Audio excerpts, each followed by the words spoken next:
നമ്മൾ എപ്പോഴും സന്തോഷത്തോടെ ആയിരുന്നു വയനാട് ചുരം കയറിയിരുന്നത്. ഇവർക്കും പ്രിയപ്പെട്ട വിനോദസഞ്ചാര കേന്ദ്രമായിരുന്നു വയനാട്. എന്നാൽ ഇനിയുള്ള യാത്രകൾ ഓരോ ഓർമ്മപ്പെടുത്തലാവും. തേയിലത്തോട്ടങ്ങളും കോടമഞ്ഞും മൂടിയ നാളുകളിലെ ഓരോ നിമിഷവും വയനാട്ടുകാർ ആസ്വദിച്ചിരുന്നു. പക്ഷേ ഇന്ന് വയനാട്ടിലെ ഓരോ ആളുകൾക്കും മഴക്കാലമാകുമ്പോൾ ഉള്ളിലൊരു വിങ്ങലാണ്, ഭയമാണ്.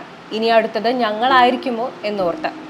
മുണ്ടക്കൈയെയും ചൂരൽമല പ്രദേശത്തെയും ഇരുട്ടുമൂടി വന്ന ഉരുൾപൊട്ടൽ ഇല്ലാതാക്കിയത് ഒരു നാടിനെ മാത്രമല്ല, ആ പ്രദേശത്തുണ്ടായിരുന്ന ജനങ്ങളെയുമാണ്. അതിതീവ്ര മഴയിൽ അവർ ഭയപ്പെട്ടിരിക്കാം, എന്നാൽ ഇത്രയും അഗാധമായ ഒരു ദുരന്തം അവർ പ്രതീക്ഷിച്ചു കാണില്ല. തോരാതെ പെയ്ത മഴയിൽ അരുവികളിൽ മലവെള്ളം ഒലിച്ചിറങ്ങിയത് ശ്രദ്ധയിൽപ്പെട്ടതോടെ ഭൂരിഭാഗം ആളുകളും അവിടെ നിന്ന് മാറിയിരുന്നു. അതുകൊണ്ട് ചിലരെങ്കിലും രക്ഷപ്പെട്ടു. മറ്റുള്ളവർക്ക് അവിടെ നിന്ന് മാറാനുള്ള സാവകാശം പോലും നൽകിയില്ല.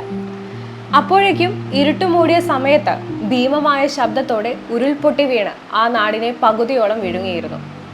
നാളെ കാണുമെന്ന പ്രതീക്ഷയിൽ മടങ്ങിയ ഓരോ മുഖങ്ങളും ഒരു നിമിഷം കൊണ്ടാണ് മാഞ്ഞുപോയത്. ഇന്ന് റോഡുകൾ ഉണ്ടായിരുന്ന ഭാഗത്ത് അപ്പുറം കടന്നു പോകാനുള്ള വഴിയില്ല.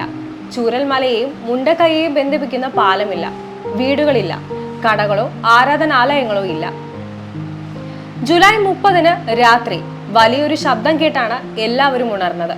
ആർക്കും തന്നെ മനസ്സിലായിരുന്നില്ല എന്താണ് സംഭവിക്കുന്നതെന്ന്.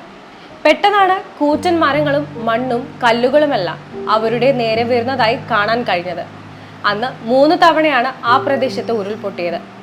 കയ്യിൽ കിട്ടിയവരെയെല്ലാം രക്ഷിക്കാൻ കഴിഞ്ഞെങ്കിലും പലരും മണ്ണിനടിയിലേക്ക് പോകുന്നത് നിസ്സഹായതയോടെ നോക്കി നിൽക്കാനേ പലർക്കും കഴിഞ്ഞുള്ളൂ. ദുരന്തമുണ്ടായ സ്ഥലത്ത് നിന്ന് 500 മീറ്റർ അകലെ നിന്നും മണ്ണിനടിയിൽ നിന്നും മരങ്ങൾക്കിടയിൽ നിന്നും ചെളിയിൽ നിന്നും നിലമ്പൂർ, ചാലിയാർ, സൂചിപ്പാറ എന്നിവിടങ്ങളിൽ നിന്നുമെല്ലാമാണ് മൃതദേഹം കണ്ടെത്തിയത്. ഔദ്യോഗിക കണക്കനുസരിച്ച് 382 പേരാണ് ഉരുൾപൊട്ടലിൽ മരണപ്പെട്ടത്.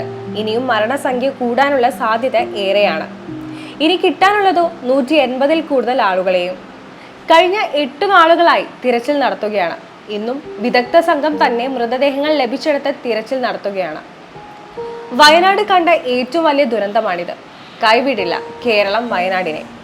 ദുരിതബാധിതർക്ക് ലോകമെമ്പാടുമുള്ള സാധാരണ ജനങ്ങളും പ്രമുഖരുമാണ് സഹായവുമായി മുന്നോട്ട് വന്നിരിക്കുന്നത്.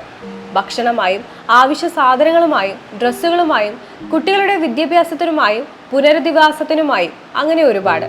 കൂടാതെ ദുരന്തത്തിൽ രേഖകൾ നഷ്ടപ്പെട്ട എല്ലാവർക്കും അതിവേഗം രേഖകൾ ലഭ്യമാക്കുന്ന സംവിധാനവും ഒരുക്കുന്നുണ്ട്. ഒറ്റപ്പെടുത്തില്ല, എന്നും കൂടെയുണ്ടാവും ലോകത്തുള്ള ജനങ്ങൾ വയനാടിനൊപ്പം.